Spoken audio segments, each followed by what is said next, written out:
আসসালামু আলাইকুম গাইজ, আজ আপনাদের এমন একটি শাল দেখাবো যে শালটি আপনাদের খুবই জনপ্রিয়। আপনারা সবাই তার ভক্ত, কিন্তু আপনাদের মাঠে গেলে এই শালটির নাম যখন মাইকি ডাক দেয় তখন আপনাদের মনের ভিতরে এমন একটি আতঙ্ক সৃষ্টি হয়, আপনাদের সবার মনে একটি ভয় কাজ করে। আমরা আজকে যাব সেই শালের কাছে।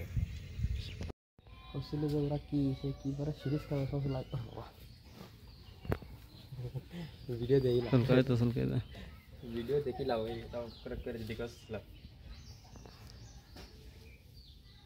এই যে রসুল কই দিতে কছে এদি মাথা ঘুরাচ্ছে দেখলে দুইবার ইশারা দিলে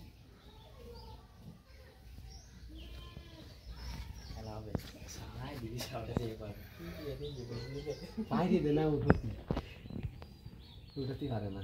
ওরে এর শরীর ধাবে বেরা ওর শরীরটা একটু ধাবে দিন ওরে ন আতে পারে তারপরও যে পরিমাণে চেষ্টা হয় ওরা করছিল যে লাল পাগলা গলি থেকে বলে শান্ত এটা দুই জান না